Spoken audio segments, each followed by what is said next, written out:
Japan यानी उगते सूरज का देश, जो अपनी प्राचीन परंपराओं के साथ आधुनिक जीवन के तालमेल के लिए जाना जाता है। भूकंप भी इस देश के बुलंद इरादों को हिला नहीं पाते और यहाँ के लोग अपनी लंबी उम्र और कड़ी मेहनत के लिए जाने जाते हैं। इस देश की टेक्नोलॉजी और एजुकेशन सिस्टम वर्ल्ड क्लास है और सूमो कुश्ती और समुराई हेरिटेज इस देश की पहचान है। यहाँ बुलेट ट्रेन की रफ्तार भी है और ट्रेडिशनल चाय समारोह की फुर्सत भी। और हाँ, यहाँ वर्ल्ड फेमस सुशी का स्वाद भी है तो रोबोट्स की भारी तादाद भी है। ऐसा बहुत कुछ खास है इस देश में जो आपको जरूर जानना चाहिए। इसलिए चलिए हमारे साथ इस खूबसूरत और अनोखे देश की यात्रा पर, जापान की यात्रा पर, इन्फिनिटी स्ट्रीम पर। जापान ईस्ट एशिया की एक आइलैंड कंट्री है, यानी द्वीप देश। इसे जापान आर्कपेलागो भी कहा जाता है, यानी द्वीप समूह, क्योंकि हजारों द्वीपों का एक समूह है। ये द्वीप प्रशांत महासागर में स्थित हैं और एशिया महाद्वीप के पूर्वी किनारे के पास है। ये द्वीप समूह मुख्य रूप से 4 प्रमुख द्वीपों से बना है: होकाइडो, होन्शु, शिकोकू और क्यूशु। इनके अलावा लगभग 4000 छोटे द्वीप भी जापान के निर्माण में शामिल हैं और ये सभी मिलकर के जापान का क्षेत्रफल 3,77,975 वर्ग किलोमीटर बनाते हैं। ये क्षेत्रफल पृथ्वी के कुल क्षेत्र का 0.2% है। साल 2023 में इस जापानी द्वीप समूह में एक और द्वीप शामिल हो गया है, जो कि दुनिया का सबसे नया द्वीप है और उसका निर्माण समुद्र के अंदर ज्वालामुखी विस्फोट के कारण हुआ है। जापान के उत्तर में स्थित है ओखोट्सु सागर, दक्षिण में पूर्वी चीन सागर है, पश्चिम में जापान सागर और पूर्व में प्रशांत महासागर है। यानी ये देश चारों तरफ से पानी से घिरा हुआ है। जापान के सबसे करीबी पड़ोसी देश रूस, कोरिया और चीन है। जापान भारत के पूर्व में स्थित है और जापान का समय भारत के समय से 3 घंटे 30 मिनट आगे है। यानी अगर भारत में सुबह 10 बजे है तो जापान में दोपहर के 1:30 होंगे। इस देश की करेंसी जापानीज येन है और एक जापानी येन की कीमत भारत के 55 पैसे के बराबर है। जापान में मुख्य रूप से जापानी भाषा बोली जाती है। इसके अलावा यहाँ ओकिनावायन और एनु भाषा भी बोली जाती है। इस देश की साक्षरता दर 99% है, जो वाकई प्रशंसनीय है और इसके पीछे जापान का यूनिक एजुकेशन सिस्टम है, जिसके बारे में हम आगे जान ही लेंगे। और अभी ये जानते हैं कि जापान की राजधानी और सबसे बड़ा शहर टोक्यो है और ये ग्रेटर टोक्यो एरिया दुनिया के सबसे बड़े शहरी क्षेत्रों में शामिल है, जिसकी आबादी साल 2024 तक 37 मिलियन से ज्यादा थी। जापान की जमीन का 70% हिस्सा पहाड़ी इलाकों से ढका हुआ है, इसलिए मुख्य शहर ज्यादातर उन मैदानी इलाकों में बसे हुए हैं जो कि जमीन का 30% से भी कम हिस्सा है। Tokyo, Kyoto, Yokohama, Osaka, Nagoya, सपोरो, Sendai, Kawasaki, Hiroshima और फुकुओका जापान के कुछ प्रमुख शहर हैं। पहाड़ों और शहरों के अनोखे मिश्रण वाले इस खूबसूरत देश में एक संवैधानिक राजतंत्र है, यानी यहाँ सम्राट भी हैं और संसद भी। सम्राट देश का प्रतीकात्मक प्रमुख होता है, जिसे सत्ता में कोई विशेष अधिकार नहीं होता। उनके पास कोई वास्तविक राजनीतिक शक्ति नहीं होती। असली शक्ति होती है संसद और प्रधानमंत्री के पास। जापान में भारत की तरह स्टेट्स नहीं होते, यहाँ पर प्रीफेक्चर्स होते हैं। इन प्रीफेक्चर्स यानी प्रांतों को राज्यों जितने अधिकार प्राप्त नहीं होते हैं। जापान में 47 प्रांत हैं, जिन्हें भौगोलिक और ऐतिहासिक कारणों से 8 क्षेत्रों में बांटा गया है, जो है Hokkaido, Tohoku, Kanto, Chubu, Kinki, Chugoku, Shikoku और क्यूशो ओकिनावा। इनमें से हर एक क्षेत्र का बोलचाल का तरीका अलग है और अपने अलग रिवाज और पारंपरिक संस्कृति भी है। इन 8 क्षेत्रों में होकाइडो जापान का सबसे उत्तरी द्वीप है। ये ठंडी जलवायु और खूबसूरत प्राकृतिक दृश्यों के लिए जाना जाता है। होकाइडो के दक्षिण में स्थित है तोहोकू क्षेत्र, जो अपने प्राचीन शहरों, गर्म झरनों और खूबसूरत तटों के लिए प्रसिद्ध है। कांतो क्षेत्र जापान का सबसे विकसित क्षेत्र है और इसमें राजधानी टोक्यो भी शामिल है। ये क्षेत्र आर्थिक और सांस्कृतिक केंद्र है। चुबू क्षेत्र में माउंट फूजी स्थित है और ये क्षेत्र अपने औद्योगिक केंद्रों और पर्यटन स्थलों के लिए जाना जाता है। किंकी क्षेत्र में ओसाका और क्योटो जैसे प्रमुख शहर शामिल हैं। ये क्षेत्र अपनी समृद्ध संस्कृति और इतिहास के लिए प्रसिद्ध है। चुगोकू क्षेत्र में हिरोशिमा और ओकायामा जैसे शहर शामिल हैं। ये क्षेत्र अपनी प्राकृतिक सुंदरता और ऐतिहासिक स्थलों के लिए जाना जाता है। शिकोकू जापान का सबसे छोटा मुख्य द्वीप है। ये क्षेत्र अपने शांत वातावरण और प्राकृतिक सुंदरता के लिए जाना जाता है। और क्यूशु ओकिनावा जापान का सबसे दक्षिणी क्षेत्र है। ये क्षेत्र गर्म जलवायु और समुद्र तटों के लिए प्रसिद्ध है। जापान में 2 प्रमुख धर्म हैं, शिंटो और बौद्ध धर्म। शिंटो जापान का सबसे पुराना धर्म है, जो प्रकृति, आत्माओं और पूर्वजों की पूजा पर आधारित है। इस धर्म के अनुसार पहाड़, नदियों, पेड़ों और पत्थरों जैसी प्राकृतिक चीजों में देवताओं का निवास होता है। इसलिए जापानी लोग प्रकृति का बहुत सम्मान करते हैं। यहाँ बौद्ध धर्म कोरिया के रास्ते आया और यहाँ की संस्कृति में मिलकर के एक नए रूप में ढल गया। जापानी बौद्ध मंदिरों को अक्सर पहाड़ों और जंगलों के बीच बनाया जाता है, जो प्रकृति के साथ एकता और सामंजस्य के बौद्ध सिद्धांत को दर्शाता है। इस देश में दोनों ही धर्म एक दूसरे को प्रभावित करते रहे हैं, इसलिए कई जापानी लोग दोनों धर्मों के अनुयायी हैं। शिंटो और बौद्ध धर्म के अलावा यहाँ ईसाई धर्म भी है और मुस्लिम, हिंदू और अन्य धर्मों के लोग भी यहाँ पर रहते हैं। जापान के झंडे में एक आयत के आकार के सफेद कपड़े के बीच एक लाल रंग का गोला बना होता है। ये सफेद रंग शुद्धता, ईमानदारी, नई शुरुआत और शांति का प्रतीक माना जाता है और लाल गोला सूरज को दर्शाता है। ये झंडा जापान के लोगों के अपने देश के प्रति सम्मान और गर्व को भी दर्शाता है। और फिर जापान नाम का मतलब भी तो उगते सूरज की भूमि होता है। ये नाम चीनी भाषा से आया है, क्योंकि जब चीन से देखा जाता है तो सूरज जापान की दिशा से उगता हुआ दिखाई देता है, इसलिए इसे उगते सूरज का देश कहा गया है। वैसे जापानी लोग अपने देश को निहोन या निप्पॉन कहते हैं, जिसका मतलब भी सूर्य का स्रोत ही होता है। जापान के नाम की ही तरह इसका इतिहास भी बहुत रोचक है, जो बताता है कि कैसे एक छोटे से द्वीपीय देश से दुनिया की सबसे बड़ी अर्थव्यवस्थाओं में शामिल हुआ जापान देश। आज से लगभग 30,000 ईसा पूर्व साइबेरिया और कोरिया से लोग जापान आए और शिकार करके और मछली पकड़कर गुजारा करने लगे। उसके बाद 300 ईसा पूर्व के आसपास यहाँ पर खेती की शुरुआत हुई। आगे चलकर जापानी संस्कृति पर बौद्ध धर्म का गहरा प्रभाव पड़ा। मध्यकाल के समय यहाँ समुराई सत्ता में आए। आगे यहाँ मंदिर और महल बने और 1867 के मेजी पुनरुद्धार से यहाँ एक केंद्रीय सरकार की स्थापना हुई। जापान आधुनिकीकरण की ओर बढ़ा। यहाँ तेजी से विकास होने लगा। फिर आया प्रथम विश्व युद्ध, जिसमें जापान ने अमेरिका सहित मित्र राष्ट्रों का साथ दिया। लेकिन द्वितीय विश्व युद्ध में जापान ने जब अमेरिकी नौसेना बेस पर हमला कर दिया, तब बदले में 1945 में अमेरिका ने 6 और 9 अगस्त को जापान के हिरोशिमा और नागासाकी पर परमाणु बम गिरा दिए, जिसमें लाखों लोगों की जान गई और जापान को आत्मसमर्पण करना पड़ा। जिसके बाद जापान पर अमेरिका और उसके सहयोगी देशों ने कब्जा कर लिया। इस हमले ने जापान को बुरी तरह तबाह कर दिया, लेकिन जापानी लोगों ने अपनी मेहनत और इनोवेशन के दम पर देश को बहुत जल्दी ही फिर से खड़ा कर दिया।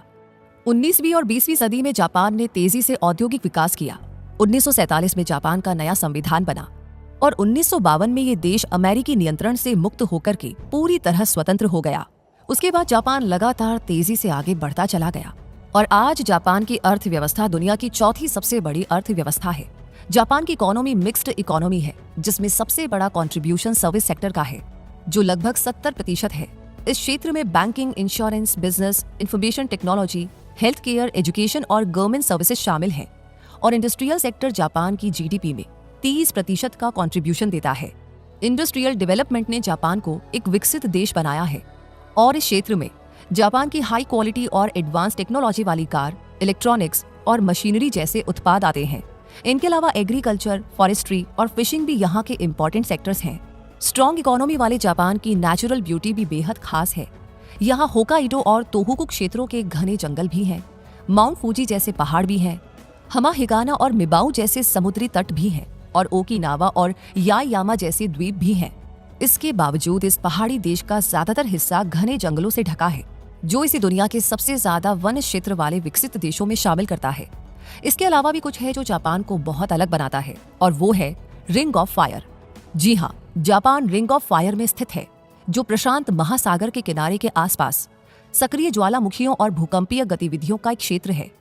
इस क्षेत्र में जापान के नीचे कई टेक्टोनिक प्लेट्स हैं जो लगातार गतिशील रहती हैं। जब ये प्लेटें एक दूसरे से टकराती हैं तो भूकंप आते हैं। इसी वजह से जापान में हर साल हजारों छोटे बड़े भूकंप आते रहते हैं। इसी तरह इन प्लेटों के मूवमेंट की वजह से ज्वालामुखी भी फटते हैं और समुद्र के अंदर आने वाले भूकंप या ज्वालामुखी विस्फोट के कारण सुनामी भी आ सकती है। यानी जापान की भौगोलिक स्थिति इसे भूकंप जैसी कई प्राकृतिक आपदाओं में घेरे रखती है। 1923 में आया कांतो भूकंप और 2011 में आया महान पूर्वी जापान भूकंप जापान के इतिहास में सबसे विनाशकारी भूकंप हैं।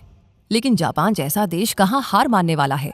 इस देश में ऐसी आपदाओं से निपटने के कई उपाय किए जाते हैं। इमारतों को भूकंप रोधी तकनीक से बनाया जाता है। स्कूलों और ऑफिसेज में नियमित रूप से डिजास्टर ड्रिल कराई जाती है और इस देश में एक मजबूत सुनामी चेतावनी सिस्टम भी है। और ये सभी तरीके मिलकर के इन मुश्किलों से निपटने और आगे बढ़ते रहने में जापान की मदद करते हैं। जापान की जलवायु मानसूनी है और ये देश 4 मौसमों का अनुभव करता है। वसंत, ग्रीष्म, शरद और शीत। यहाँ पर झीलें, नदियां, झरने भी हैं जो जापान को बेहद सुंदर बनाते हैं। यहाँ पर झील को मिज़ोइमी कहा जाता है और बीवा झील जापान की सबसे बड़ी मीठे पानी की झील है। ये दुनिया की 10 सबसे प्राचीन झीलों में से एक है और इसकी उम्र लगभग 4 मिलियन साल है। ये झील क्योटो और आसपास के शहरों के लिए पीने के पानी का मेन सोर्स है। इसी तरह कासुमेगौरा झील जापान की दूसरी सबसे बड़ी झील है और माशु झील जापान की सबसे साफ झील मानी जाती है। इनके अलावा यहाँ सारुमा, इनावाशिरो, तोया और सुवा झील भी हैं। जापान में नदियों को कावा या गावा कहा जाता है और जापान की सबसे लंबी नदी 367 किलोमीटर लंबी शिनानो गावा है और दूसरी लंबी नदी है टोने गावा। इनके अलावा साई गावा, नाराई गावा, योमासे गावा, किसो गावा और योकोकु गावा भी जापान की प्रमुख नदियां हैं जो कृषि के लिए पानी का सोर्स भी बनती है और पर्यटन को भी बढ़ाती हैं। यहाँ पर झरने को ताकी कहा जाता है और जापान का सबसे ऊंचा मौसमी झरना हन्नो ताकी है जो 487 मीटर ऊंचा है। जापान में प्राकृतिक गर्म झरने भी हैं जिन्हें ओनसेन कहा जाता है, जिनमें नहाकर थकान दूर करना एक पारंपरिक जापानी रस्म है। तो झीलों, नदियों और झरनों के अलावा यहाँ पहाड़ भी हैं, जैसे माउंट फूजी जो जापान का सबसे ऊंचा पहाड़ है और लगभग 3776 मीटर ऊंचा है। ये जापान के होन्शु द्वीप पर स्थित एक सक्रिय ज्वालामुखी है जिसका निर्माण आज से लगभग 2.6 मिलियन साल पहले हुआ था। ये ज्वालामुखी आखिरी बार 1707 में फटा था और वर्तमान में ये निष्क्रिय है, लेकिन भविष्य में ये फिर से फट सकता है। जापानी संस्कृति में इस पहाड़ का विशेष महत्व है। शिंटो धर्म में इसे एक पवित्र पर्वत माना जाता है और इसे जापानी कला, साहित्य और धर्म में चित्रित भी किया गया है। हर साल हजारों लोग माउंट फूजी पर चढ़ाई करते हैं क्योंकि माना जाता है कि इस पवित्र पर्वत पर चढ़ने से आध्यात्मिक शुद्धता मिलती है। इसके आसपास कई मंदिर, झीलें और पर्यटन स्थल हैं जो कि इसकी खूबसूरती को और भी बढ़ाते हैं और इसके सांस्कृतिक और प्राकृतिक सौंदर्य के आधार पर इसे यूनेस्को की वर्ल्ड हेरिटेज साइट्स में भी शामिल किया गया है।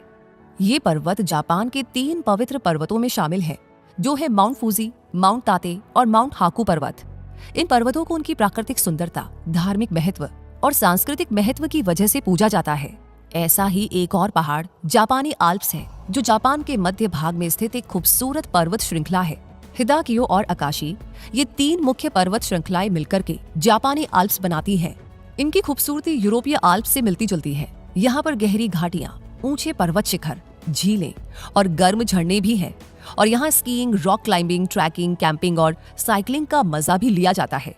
जापान जैव विविधता में भी समृद्ध है।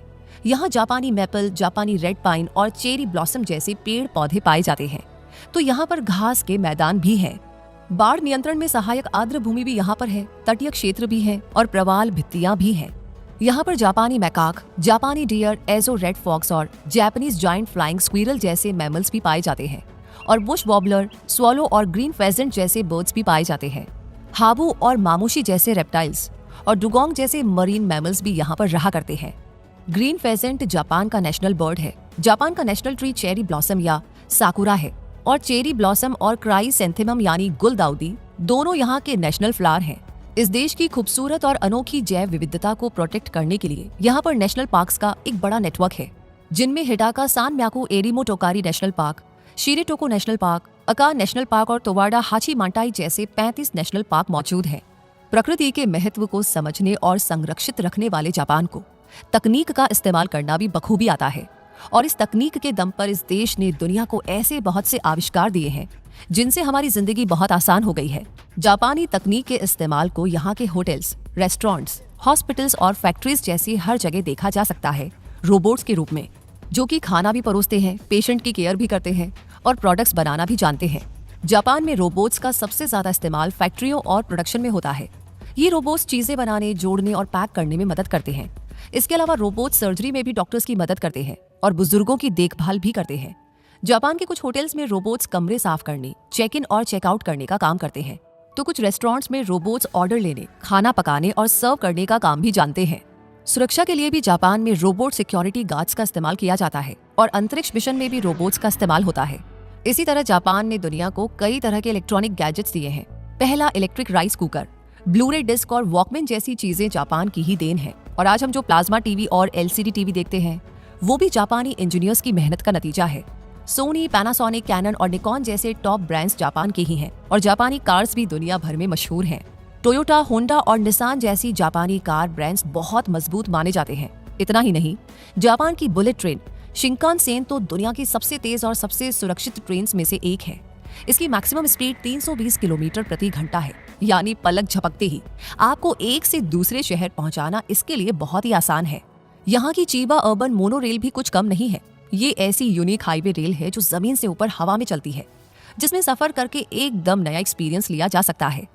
और तो और जापान में बिल्डिंग्स के बीच में से सड़कें निकलती हुई भी देखी जा सकती है। टोक्यो और ओसाका जैसे कई शहरों में ऐसा नजारा देखा जा सकता है, जो असल में जगह की कमी और भूकंप के खतरे को ध्यान में रखते हुए बनाई गई है। जापान के पास अपनी एक स्पेस एजेंसी जाक्सा भी है और यहाँ मौजूद कैप्सूल होटल और वेंडिंग मशीन्स भी बहुत अनोखे इनोवेशंस माने जाते हैं। जापान में रहने की जगह कम होती है, इसलिए यहाँ कैप्सूल होटल बनाए गए हैं। ये बहुत ही कंफर्टेबल मिनी होटल जैसे हैं, जिनमें छोटे कमरे होते हैं जो कि एक व्यक्ति के सोने के लिए काफी है। इनमें बिस्तर, टीवी, एसी, लाइट्स और पावर सॉकेट्स जैसी सुविधाएं मिलती हैं। कम बजट में यात्रा करने वाले लोग इसे काफी पसंद करते हैं और ये एक नया और यूनिक एक्सपीरियंस भी देता है। कुछ ऐसा ही यूनिक एक्सपीरियंस वेंडिंग मशीन को देखकर भी होता है, जो कि जापान के ज्यादातर गली मोहल्लों में नजर आ जाती है। 24 घंटे काम करने वाली ये मशीनें बस कुछ बटन दबाते ही गर्म खाना, फूल, कॉस्मेटिक्स, हेडफोन्स और टी शर्ट जैसे बहुत तरह के सामान खरीदने का मौका देती है। इनकी वजह से जापानी लोगों को दुकान तक जाने की जरूरत नहीं पड़ती और उनका काफी समय बच जाता है, क्योंकि जापानी लोग समय के बहुत पाबंद होते हैं और उसे फिजूल खर्च नहीं करना चाहते। तो इन सभी इंटरेस्टिंग इन्वेंशंस के अलावा सुपर मारियो, पोकेमॉन, डोरेमोन और शिनचैन जैसे जापानी गेम्स और कार्टून्स भी जापान की ही देन है। जापानी कॉमिक्स, मंगा और एनीमे भी दुनिया भर में बहुत पसंद किए जाते हैं और जापानी पॉप कल्चर यानी जे पॉप भी। जापान के एडवांसमेंट के पीछे इसके वर्क कल्चर का बहुत बड़ा हाथ है, क्योंकि जापानी लोग बहुत ही मेहनती और डिसिप्लिन्ड होते हैं और अपनी कंपनी के प्रति समर्पित भी होते हैं। यहाँ पर टीम वर्क को बहुत इंपॉर्टेंस दी जाती है और सीनियर्स का सम्मान करना बहुत जरूरी माना जाता है। इस वर्क कल्चर में ओवर टाइम करना बहुत आम बात है और ऑफिस टाइम में थकान दूर करने के लिए थोड़ी देर सोना भी उतना ही आम है। हालांकि ओवर टाइम की वजह से एम्प्लॉइज की हेल्थ पर कई बार नेगेटिव असर भी पड़ने लगता है और इस वजह से उनकी डेथ भी हो जाती है, जो कारोशी कहलाती है। इस सिचुएशन से बचने के लिए जापानी सरकार ने अपने वर्क कल्चर को बैलेंस करने पर काम करना शुरू कर दिया है, जो कि अच्छी बात है। डेडिकेटेड वर्क कल्चर वाले जापान का एजुकेशन सिस्टम भी बहुत खास है और दुनिया के बेस्ट एजुकेशन सिस्टम्स में शामिल है, क्योंकि जापान में प्रैक्टिकल लर्निंग, क्रिटिकल थिंकिंग और मोरल्स पर ज्यादा फोकस किया जाता है। यहाँ 9 साल की शुरुआती शिक्षा कंपलसरी और फ्री है, जिसकी वजह से इस देश की साक्षरता दर इतनी ज्यादा है। यहाँ मैथ और साइंस पर ज्यादा जोर दिया जाता है और बच्चों को शुरू से ही इंडिपेंडेंट बनना सिखाया जाता है। इसके लिए 6 साल के बच्चे भी ग्रुप वॉकिंग करते हुए स्कूल जाते हैं, टाइम की वैल्यू को समझते हैं, रोज अपने स्कूल की सफाई भी करते हैं, लंच टाइम में खाना भी परोसते हैं और एक दूसरे की मदद भी करते हैं। अपने सीनियर स्टूडेंट्स की रिस्पेक्ट करना और भूकंप आने पर सही एक्शन लेने जैसी हर जरूरी बात इन बच्चों को पता होती है। और लंबी उम्र का राज भी तो हर जापानी को पता होता है। जापान के लोग दुनिया में सबसे लंबी उम्र जीने वाले लोगों में शुमार हैं। इनकी लंबी उम्र का राज असल में इनकी लाइफस्टाइल में छिपा है। ये लोग बहुत ही संतुलित जीवन जीते हैं, अपनी डाइट का खास ख्याल रखते हैं। इनकी डाइट में रेड मीट की मात्रा काफी कम होती है और उसकी जगह फिश, सोयाबीन और ताजी सब्जियां ज्यादा होती हैं। जापानी लोग जंक फूड और ज्यादा तले हुए खाने से भी दूर रहते हैं। यहाँ के लोग फिजिकली बहुत एक्टिव रहते हैं। इन्हें पैदल चलना पसंद होता है, रेगुलर एक्सरसाइज करना और बढ़ती उम्र के साथ वजन को मेंटेन रखना भी ये जरूरी समझते हैं। अपनी बेहतर मेंटल हेल्थ के लिए ये लोग नेचर के करीब रहना पसंद करते हैं। इसके लिए ये लोग फॉरेस्ट बाथिंग करते हैं, जो जापान का एक पारंपरिक और मानसिक स्वास्थ्य से जुड़ा अभ्यास है, जिसमें लोग जंगल में जाकर प्रकृति के बीच समय बिताते हैं। इससे तनाव कम होता है और मेंटल हेल्थ बेहतर होती है। जापानी लोग सोशली भी बहुत एक्टिव होते हैं और खुश रहना जानते हैं, इसलिए ये लंबी उम्र जीते हैं। इस तरह का जीवन जीने की कला जापानी संस्कृति का हिस्सा है। अपनी संस्कृति को अपनाते और अनुसरण करते हुए जापानी लोग दूसरों के सम्मान में झुककर अभिवादन करते हैं, नई तकनीकों को अपनाते हैं और इनके साथ साथ अपनी पारंपरिक और समृद्ध विरासत का महत्व भी जानते हैं। जो सूमो कुश्ती पूरी दुनिया में प्रसिद्ध है, वो जापान के शिंटो धर्म से जुड़ा एक पारंपरिक और बहुत सम्मानित राष्ट्रीय खेल है, जिसमें विशाल आकार और ताकत वाले सूमो पहलवान आपस में कुश्ती करते हैं। वो इसे देवताओं की सेवा मानकर खेलते हैं। सूमो के अलावा यहाँ जूडो, कराटे, केंदो और क्यूडो जैसे और भी बहुत से मार्शल आर्ट्स का विकास हुआ है, जो कि पूरी दुनिया में प्रसिद्ध हैं। इसी तरह प्रसिद्ध है जापान के समुराई और निंजा। समुराई जापान के प्राचीन शक्तिशाली योद्धा थे, जो मध्यकाल में जापान की सैनिक शक्ति का एक अहम हिस्सा थे। उन्होंने जापानी समाज को आकार देने में महत्वपूर्ण भूमिका निभाई थी। और निंजा जापान के गुप्त एजेंट हुआ करते थे। जो कई तरह के हथियारों और तकनीकों का इस्तेमाल करने वाले कुशल योद्धा और जासूस हुआ करते थे। उनकी निंजा टेक्निक्स दुनिया भर में बहुत मशहूर है। जापानी संस्कृति का ऐसा ही एक और अनूठा रूप है गीशा, जो जापानी संस्कृति का एक महत्वपूर्ण हिस्सा है। ये ऐसी पारंपरिक महिला कलाकार होती हैं जो कई सालों के कठिन प्रशिक्षण के बाद नृत्य, संगीत और बातचीत में पारंगत होती हैं, और इनका उद्देश्य न केवल मनोरंजन करना होता है, बल्कि अपनी कला के जरिए शांति और शिष्टाचार को बढ़ावा देना भी होता है। इन्हें पारंपरिक भोज, त्योहारों और चाय समारोह में देखा जा सकता है। वैसे जापानी संस्कृति की झलक तो चाय समारोह में भी देखी जा सकती है, जापानी त्योहारों में भी देखी जा सकती है, और जापानी रहन सहन और व्यवहार में भी ये झलकती है। चाय समारोह, जिसे जापान में चानोयू कहा जाता है, इसकी शुरुआत 16वीं शताब्दी में हुई थी और धीरे धीरे ये जापानी संस्कृति का एक महत्वपूर्ण हिस्सा बन गया। ये सिर्फ चाय पीने का तरीका नहीं है, बल्कि हर जापानी व्यक्ति के लिए समर्पण, शांति, सौहार्द और पारस्परिक सम्मान का प्रतीक भी है।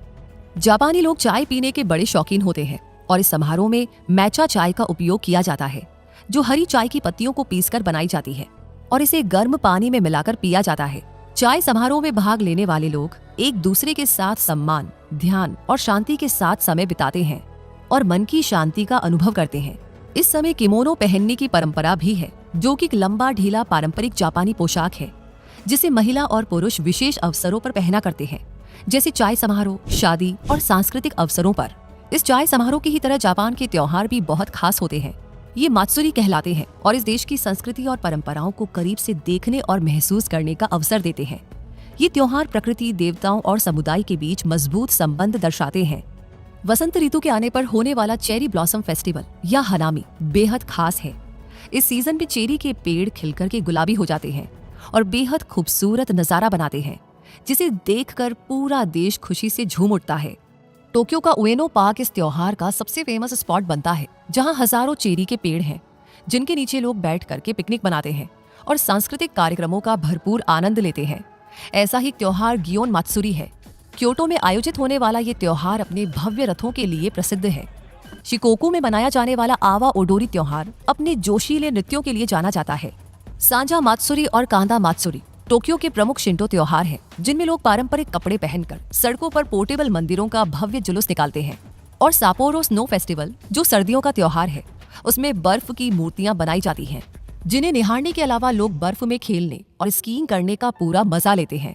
ये त्योहार जापानी संस्कृति, परंपरा और प्राकृतिक सौंदर्य को दर्शाते हैं, और जापानी लोगों का रहन सहन भी उनके कल्चर की झलक दिखाता है। जापान के पारंपरिक घर लकड़ी के बने होते हैं, क्योंकि लकड़ी के घर भूकंप के झटकों को सहन करने में मजबूत होते हैं।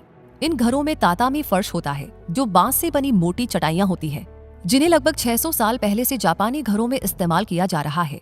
पारंपरिक जापानी परिवार में 3 या उससे ज्यादा पीढ़ियां एक ही घर में रहती हैं, और जापानी लोग साफ सफाई का बहुत ध्यान रखते हैं, इसलिए बाहर के जूते पहनकर घर में नहीं घुसते। जापान में लोग शांति से बात करते हैं, और यहाँ जोर से बात करना, चलते फिरते खाना, रेस्टोरेंट्स में खाना छोड़ना, बिना परमिशन लिए किसी की फोटो लेना और ट्रेन की पटरियों पर जाना बैड मैनर्स माने जाते हैं, जबकि अपना खाना शेयर करना यहाँ पर बहुत अच्छा माना जाता है। और नूडल्स खाते समय आवाज करना भी, क्योंकि ऐसी आवाज निकालने का मतलब यहाँ खाने का आनंद लेना माना जाता है। जापान का भोजन हेल्दी होने के साथ टेस्टी भी होता है। इसमें ताजी सब्जियां, मछली और चावल का भरपूर इस्तेमाल होता है। सुशी और रामेन जैसी जापानीज डिश पूरी दुनिया में मशहूर हैं, और इनके अलावा टेम्पुरा और सुकीयाकी भी यहाँ की स्पेशल डिशेज हैं। यहाँ पर खाने को चॉपस्टिक से खाया जाता है, और इनका यूज जापानी संस्कृति में इतना विशेष है कि चॉपस्टिक्स को अक्सर गिफ्ट के तौर पर भी दिया जाता है। जापानी लोग आमतौर पर जमीन पर बैठकर खाना खाते हैं। सर्दियों में कोटाट्सु में खाना खाते हैं, जो कि एक ऐसी गर्म टेबल होती है जिसमें एक गर्म हीटर होता है और इसके ऊपर एक गर्म कंबल होता है। इसके अंदर बैठकर पूरा परिवार खाना खाता है और साथ में समय बिताता है। तो इतनी सारी विशेषताओं वाला ये देश अपने टूरिस्ट स्पॉट्स की वजह से भी देश दुनिया में काफी प्रसिद्ध है। यहाँ एक टूरिस्ट के लिए टेस्टी सुशी का स्वाद और माउंट फूजी का शानदार नजारा तो है ही, साथ ही ऐसी यूनिक जगह भी है जिन्हें Tokyo, Yokohama, Osaka, Kyoto, Hiroshima, Nagasaki, Okinawa और होक्काइडो में देखा जा सकता है। जापान की राजधानी टोक्यो एक हलचल से भरा शहर है। जापान का ये सबसे बड़ा शहर अपनी ऊंची इमारतों, नई तकनीक और नाइट लाइफ के लिए प्रसिद्ध है। यहाँ पर आपको टोक्यो स्काई ट्री जैसी आधुनिक इमारतें और सेंसोजी मंदिर जैसी ऐतिहासिक जगह भी देखने को मिलेंगी। इसके अलावा टोक्यो डिज्नी रिजॉर्ट और शिंजुकू गियोन पार्क जैसे स्पॉट्स भी यहाँ पर है।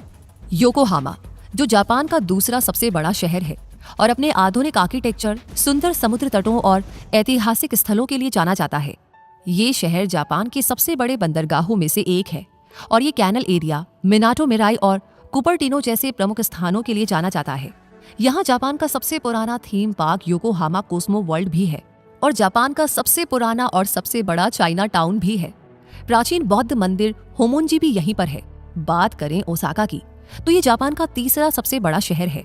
ये अपने जीवंत वातावरण और टेस्टी स्ट्रीट फूड के लिए जाना जाता है। दोतोंबोरी यहाँ का फेमस टूरिस्ट स्पॉट है, जो कि अपनी रंग बिरंगी नियन लाइट्स के लिए प्रसिद्ध है। और यहाँ एक विशाल फेरिस व्हील भी है, जिससे इस शहर का सुंदर नजारा देखा जा सकता है। ओसाका कैसल भी यहाँ का एक टूरिस्ट अट्रैक्शन है।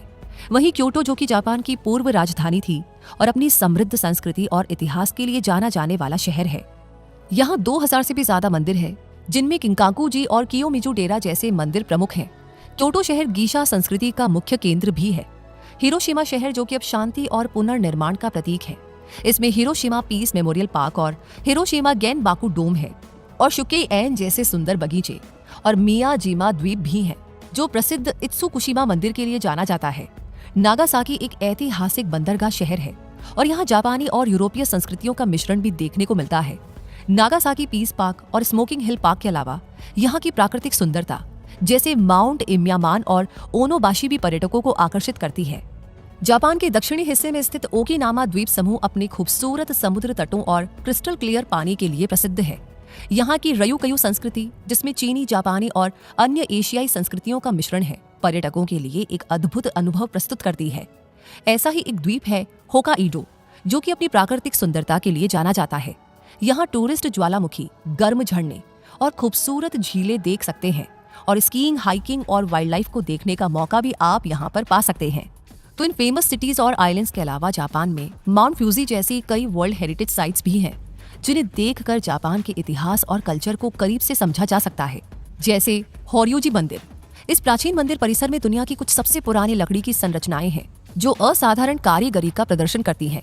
ये जापान के धार्मिक इतिहास का महत्वपूर्ण हिस्सा है। हिमेजी कैसल, जो कि व्हाइट हेरोन कैसल भी कहा जाता है, ये जापान के सबसे भव्य महलों में से एक है और वास्तुकला का बेहतरीन उदाहरण प्रस्तुत करता है। प्राचीन क्योटो के स्मारक, जिनमें कई मंदिर और महल शामिल हैं, जो क्योटो के समृद्ध इतिहास और सांस्कृतिक विरासत की झलक पेश करते हैं। शिराकावा गो और गोकायामा जापानी आल्प्स में स्थित पारंपरिक गांव है और इनकी छतें भारी बर्फबारी के लिए अनुकूलित होती हैं। यहाँ के गैसो जुकुरी फार्म हाउस बेहद खास है। हिरोशिमा गेनबाकू डोम, जो परमाणु बमबारी की एक मार्मिक याद दिलाता है, और प्राचीन नारा के स्मारक, जिनमें तोदाईजी मंदिर भी शामिल है, जहाँ एक विशाल कांस्य बुद्ध प्रतिमा है। इन हेरिटेज साइट्स में इत्सुकुशिमा मंदिर, याकुशिमा द्वीप और शिराकामी संची जैसे कई और स्थल शामिल हैं, जिन्हें हर टूरिस्ट को जरूर देखना चाहिए, ताकि हर टूरिस्ट ये समझ सके कि जापान कितना खास देश है। इसे सिर्फ इसकी तकनीक और गति के लिए ही नहीं पहचाना जाना चाहिए, बल्कि ऐतिहासिक धरोहरों को संजोए रखने के लिए भी जाना जाना चाहिए। ऐसा नहीं है कि इस विकसित देश के सामने कोई चुनौतियां नहीं है, क्योंकि ये देश तेजी से बढ़ती बुजुर्ग आबादी और युवाओं की कम संख्या से जूझ रहा है। दुनिया में मिलने वाले कंपटीशन के लिए कड़ी मेहनत कर रहा है और भूकंप और सुनामी जैसे नेचुरल डिजास्टर से भी निपट रहा है, लेकिन रुक नहीं रहा, बल्कि अपनी मेहनत और तकनीक के दम पर तेजी से आगे बढ़ रहा है। इसकी यही खूबी जापान को बहुत खास बनाती है। ये देश भारत देश के साथ मजबूत सांस्कृतिक और व्यापारिक संबंध भी रखता है और प्राचीन काल से लेकर आज तक आपसी सहयोग और विकास के लिए काम भी कर रहा है। अब अगर आप भारत से जापान की यात्रा करने का इरादा रखते हैं, तो आपको ये जरूर जान लेना चाहिए कि जापान घूमने का सबसे अच्छा समय वसंत और शरद ऋतु में है, यानी मार्च से मई के महीनों में और सितंबर से नवंबर के महीनों में। एक भारतीय नागरिक को जापान जाने के लिए वीजा की जरूरत होगी और भारत के दिल्ली, मुंबई और बेंगलुरु जैसे शहरों से आसानी से जापान के लिए फ्लाइट ली जा सकती है। वैसे क्रूज से भी जापान जाया जा सकता है, लेकिन भारत से कोई डायरेक्ट क्रूज सर्विस फिलहाल नहीं है। इस रूट से ट्रैवल करने के लिए सिंगापुर, चीन या दुबई से ही क्रूज सर्विस ली जा सकती है। वैसे आपके लिए ये जानना भी उतना ही इम्पोर्टेंट है कि जापान की अद्भुत यात्रा करने के बाद लौटते समय आप कुछ खास तोहफे वहां से लेकर आ सकते हैं, जैसे क्योटो सिरेमिक्स, जो पारंपरिक जापानी चाय के सेट और सजावटी सामान के रूप में मिलते हैं और बहुत ही सुंदर होते हैं। ओकिनावा ryuk से ग्लास से बने कांच के बर्तन भी काफी फेमस हैं। जापान में लकड़ी के खूबसूरत सामान जैसे पारंपरिक फर्नीचर, खिलौने और हाथ से बने सामान भी मिलते हैं और जापानी घड़ियां भी अपनी स्टाइलिश डिजाइन के लिए जानी जाती हैं। अब जापान से प्रसिद्ध मैचा चाय और किटकैट चॉकलेट के अनोखे फ्लेवर जैसे स्ट्रॉबेरी और स्वीट पोटैटो भी ले सकते हैं। किमोनो, जो कि जापान की पारंपरिक पोशाक है, वो भी एक बेहतरीन तोहफा हो सकता है। यहाँ के प्यारे कावाई कैरेक्टर्स वाले सामान और चॉपस्टिक्स भी जापान की मीठी यादें अपने साथ ले जाने के लिए एक शानदार विकल्प हो सकते हैं। तो इतना कुछ ले जा सकते हैं आप जापान से अपने लिए यादों के रूप में और अपनों के लिए तोहफों के रूप में। इसी के साथ अब आपकी जापान यात्रा के लिए हम जापानी में कहना चाहेंगे योई ताबी ओ, यानी शुभ यात्रा। और इस डॉक्यूमेंट्री के जरिए की गई जापान यात्रा आपको कैसी लगी, हमें कमेंट सेक्शन में जरूर बताइएगा। क्या आपने जापानी कल्चर को करीब से महसूस किया? अगर हाँ, तो इस वीडियो को लाइक करने के साथ अपना ढेर सारा प्यार और शेयर करना बिल्कुल ना भूलें, ताकि हमें पता चल सके कि आप देश दुनिया को देखना, घूमना और जानना कितना पसंद करते हैं। तो ऐसी ही दिलचस्प डॉक्यूमेंट्रीज के लिए इन्फिनिटी स्ट्रीम चैनल को सब्सक्राइब करना बिल्कुल ना भूलें। तब तक के लिए मैं रूबी पारिक आपसे कहूंगी, मिलेंगे जल्दी ही। धन्यवाद।